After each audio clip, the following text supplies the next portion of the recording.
పీక్లో ఉన్నప్పుడు సార్ మీరు top remuneration ఎలా తీసుకున్నారు సార్? అంటే అప్పట్లో కూడా అసలు రెమ్యూనరేషన్ మీద పెద్ద అసలు ఉండేది కాదండి. ఇది జస్ట్ ఇది వాళ్ళు ఏవి ఇవ్వగలిగితే అది తీసుకున్నాను అంతే తప్ప ఇంత డిమాండ్ చేసి నాకు 5 కోట్లు కావాలి. అప్పుడు అసలు కోట్లు లేవండి. మా రోజుల్లో అన్ని లక్షలే. 10 లక్షలు కావాలి, 20 లక్షలు కావాలని కూడా ఏ రోజున అడగల. నేను మ్యాక్సిమం తీసుకున్న ఈ రోజు వరకు నేను తీసుకున్న మ్యాక్సిమం రెమ్యూనరేషన్ అంతా అంటే 5 లక్షలు. కానీ అందులో పొదుపు చేశారు చూడండి సార్, సేవ్ చేసి దీన్ని గ్రో చేశారు. అది గ్రేట్ సార్. ఎంత దాచుకోవాలి సార్ సుమారుగా? మీరు ఒక బిజినెస్ మ్యాన్ కాబట్టి ₹1 సంపాదిస్తే, ఇప్పుడు మా అలాంటి ప్రొఫెషనల్స్ ఉంటారు, లేదు ఇంకా కొంచెం ఏదైనా ₹1లో ఎంత దాచాలి సార్ ముందు? ఎంత దాచుకోవాలంటే ₹100 జీతం సంపాదించుకునేవాడైనా సరే ₹10 ₹15 రాగానే ముందు తీసుకెళ్ళి ఆ డబ్బాలో వేసేయాలి. ఆ మిగిలిన 80 ఖర్చు పెట్టుకోవాలి. 100 పెట్టామనుకోండి, 100 ఖర్చు అయిపోవడం కాబట్టి ఇంకో 200 అప్పు కూడా చేస్తాం. అది చేయకూడదు. నేను ఉన్నా లేకపోయినా తినకపోయినా ఈ ₹20 ఈ 20% తీసుకెళ్ళి నేను పక్కన వేయాల్సిందే అనేది స్ట్రిక్ట్గా పెట్టుకుంటే ఈజీగా పైకి రాగలుగుతాం. ఈజీగా అంటే వేస్ట్ అవ్వకుండా ఉన్నంతలో జాగ్రత్త చేసుకుంటాం. ఆ వచ్చిన దాన్ని మళ్ళీ అది ఆ ఫ్రెండ్ అడిగాడు, లేకపోతే వీళ్ళు అడిగారు, ఈ ఆడేదో మందు తాగుతా ఏదో అప్పు అడిగాడు, ఇవన్నీ ఇవ్వకూడదు. జాగ్రత్త పడాలి. జాగ్రత్త. అండ్ ఇంకోటి సార్, క్రెడిట్ కార్డు ఉండడం మంచిదంటారా ఒక వ్యాపారవేత్తగా? క్రెడిట్ కార్డు ఉండటం అనేది డెఫినెట్గా ఇప్పుడు అవకాశాలు చాలా ఉంటాయి. అవకాశాలను సద్వినియోగం చేసుకునే వాళ్ళందరికీ ఉపయోగపడతాయి, దుర్వినియోగం చేసుకునే వాళ్ళకి అందరికీ కూడా ఇది అవుతుంది.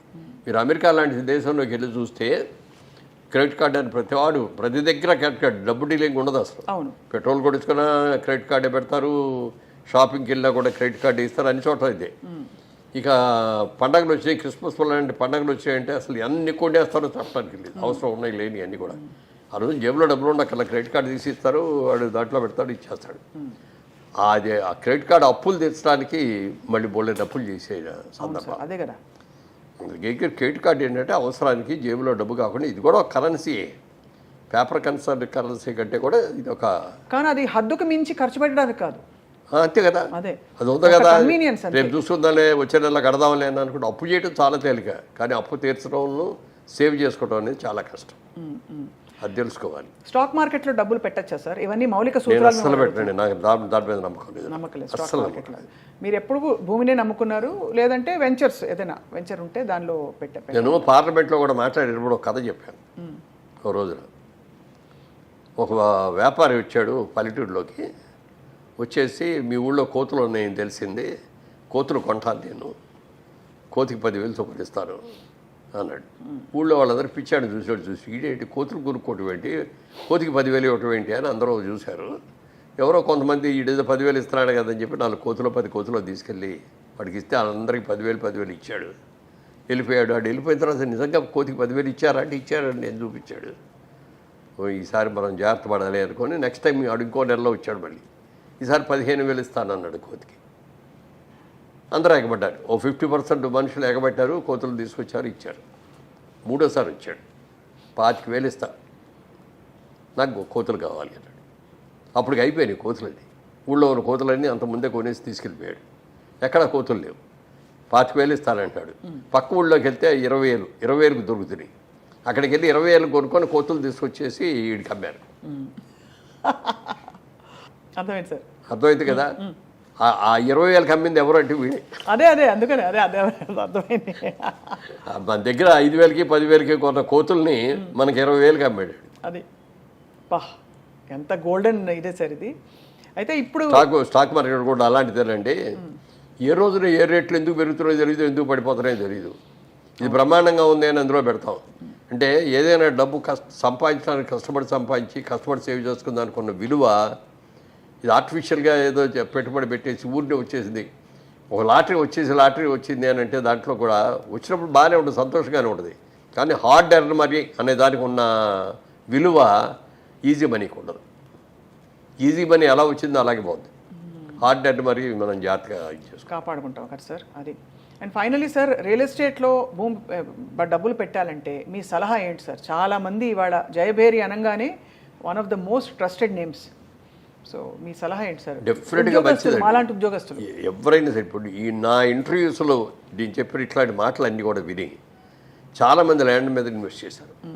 నేను ఎక్కడికో వెళ్తా అంటే, ఏమండి మీ ఇంటర్వ్యూ చూసామండి, మీరు చెప్పింది బాగుందండి, నేను కూడా ల్యాండ్ కొన్నానండి ఏదో ఇన్ని స్థలాలు కొనుక్కున్నారండి, బాగా పెరిగినాయండి, డబల్ అయినాయండి, ట్రిపుల్ అయినాయండి అని చెప్పిన వాళ్ళు ఎంతోమంది ఉన్నారు. అందుకని నేను ఇంకోటి వ్యాపారం చేస్తూ మీరు భూమి కొనుక్కోండి అని నేను చెప్పలేను కదా. అవును, అర్థమైంది అదే. తర్వాత సేఫ్టీ ఇది. ఇప్పుడు ఏదైనా కొంటే, ఇప్పుడు వ్యాపారం చేసేవారు వ్యాపారంలో లాభం రావచ్చు, నష్టం రావచ్చు, కానీ భూమికి మీద నష్టం ఉండదు. అవును, పెరిగేదే తప్ప తరిగేది కాదు, పాడైపోయేది అంతకంటే కాదు. కాబట్టి అంటే కొనుక్కునేటప్పుడు లీగల్గా కరెక్ట్గా ఉన్నాయా లేదా, దానికి హద్దులు సరిగ్గా ఉన్నాయా లేదా అని చూసుకొని మనం కొనుక్కున్న దాన్ని ప్రొటెక్ట్ చేసుకోవాలి మనమే. ఇక్కడ హైదరాబాద్ లాంటి చోట మనం ప్రొటెక్ట్ చేసుకోకపోతే ఎవడో ఒకటి వచ్చి అక్కడ ఇల్లు కట్టేస్తాడు. మాకు ఇదిగో ఈ ప్రాజెక్టులోనే ఒకటి జరిగింది అట్లాగే. ఇక్కడ స్థలం అమ్మే ఒకటి, అంటే మామూలుగా వాస్తు ఎక్కువ చూస్తాం మనం. ఒకటి వాస్తుగా లేని సైట్లు కొన్ని ఉంటాయి, వీధి సోలను అయ్యాయి. అవి జనరల్గా ముస్లిమ్స్ కొనుక్కుంటారు, వాళ్ళకి వాస్తు మీద నమ్మకం ఉండదు. అవును, అదే కొంచెం తక్కువ ఇస్తాం కూడా ఆ రేటు. అందుకని అట్లాంటివన్నీ వాళ్ళు కొనుక్కున్నారు. ఒక మిలిటరీ ఆఫీసర్, ఒక ఆయన రిటైర్డ్ మిలిటరీ ఆఫీసర్ నా దగ్గరకు వచ్చి, ఇలా నేను నా డబ్బు ఇదండి, రిటైర్మెంట్లో నాకు వచ్చిన డబ్బు, దీన్ని ఎక్కడో చోట ఇన్వెస్ట్ చేయాలి, మంచి వాళ్ళు ఎవరి దగ్గర చేయాలా అని చెప్తే మీ పేరు చెప్పారండి అని చెప్పి వచ్చి ఇస్తే ఇన్వెస్ట్ చేసి సైట్ ఇచ్చాం. కొనుక్కున్నాడు. సంవత్సరానికి ఒకసారి వచ్చి కనపడి ఇక్కడికి వచ్చి ఏమండి అని సైట్ చూసుకొని వచ్చేవాడు. కూర్చొని కాసేపు కాఫీ కదా వెళ్ళిపోతా ఉండేవాడు. ఓ రోజున వచ్చి, ఏమంటే నా స్థలంలో ఎవడో ఇల్లు కట్టేశాడండి అన్నాడు వచ్చి. మీ స్థలంలో ఎవడో ఇల్లు కట్టడం ఏంటంటే అని వెళ్ళి చూస్తే నిజంగానే ఆయన స్థలంలో ఇల్లు కట్టేశాడు. ఎవర్రా నువ్వు అని అడిగితే, నాదేనండి, నేను కొనుక్కున్న సైట్ కదా అన్నాడు. ముస్లిం అన్న అతను. నీ సైట్ పక్కది కదా, ఇది కాదు కదా అంటే, ఏమనండి ఇదే అనుకున్నానండి నేను అన్నాడు. మరి ఎట్లా ఇప్పుడు నన్ను నా సైట్ తీసుకోమనండి అన్నాడు. నీ సైట్ వాస్తుకి ఎకనిస్టు ఆడు తీసుకోడు అయినా, నువ్వు కొనుక్కో ఇప్పుడు ఆ స్థలం అన్న. అంటే నా దగ్గర డబ్బులు ఉన్న డబ్బులని పెట్టి ఇల్లు కట్టారని నా దగ్గర డబ్బులు ఏం చేయాలి? వెంటనే ఇంకో ప్లేట్ ఎవరో అమ్మేవాళ్ళు ఉన్నారో చూసి ఆ సైట్ మేము కొని ఆ సైట్ ఆయనకి ఇచ్చాం. ఇవ్వగా ఆయన ఎంత ఆనందపడిపోయాడంటే, ఎంతమంది దగ్గరికి వెళ్ళి చెప్పాడు ఇది చెప్పడానికి. ఆ పాజిటివ్ న్యూస్ని స్ప్రెడ్ చేస్తే వీళ్ళ దగ్గరికి వెళ్తే నమ్మకం, గ్యారంటీ అనేదాన్ని. ఇప్పుడు ఊరిని బిల్డప్ పోదండి, నేమ్ బ్యానర్ నేమ్ రావటం, మంచి సినిమాలు తీస్తే బ్యానర్కి మంచి పేరు వస్తుంది, వ్యాపారం కరెక్ట్గా చేస్తే ఆ వ్యాపార సంస్థకి మంచి పేరు వస్తుంది. అట్లా నిజాయితీగా ఉన్నారు. ఒక్కొక్కసారి మనకు నష్టం వస్తుంది, వచ్చినా కూడా మన కస్టమర్ని ఎప్పుడు కూడా చేయకూడదు. మేము మొట్టమొదట వ్యాపారాన్ని మొదలుపెట్టినప్పుడు ఇట్లా గాజు అద్దం ఉండేది, దాని కింద ఒక కాగితం పెట్టుకున్నాం, customer is our God, customer is our pay master, customer is always right అని పెట్టుకున్నాం. అందుకని కస్టమర్ ఎవరు వచ్చినా చాలా గౌరవంగా చూస్తాను, చాలా గౌరవంగా మాట్లాడతాను. మనకి వాళ్ళ ఆనందం ఏంటంటే ఈ కస్టమర్లు రాబట్టే కదా మనకి అనేదో ఫీలింగ్. తర్వాత కస్టమర్ ఈజ్ ఆల్వేస్ రైట్ అని పెట్టుకుంటాం. మన దగ్గరికి వచ్చి ఏదో కూడా అతను ఏదో బాధిస్తాడు, నీది వాడేది తప్పు, ఇది నేను చెప్తున్నాను, నేను నా ఎక్స్పీరియన్స్ అని నేను అనకూడదు. అవునండి మీరు చెప్పింది కరెక్టేనండి, కానీ నాది చిన్న సలహా అండి అని మనం అట్లా వెళ్ళాలి తప్ప అతను తప్పని అనకూడదు ఎప్పుడు కూడా. కస్టమర్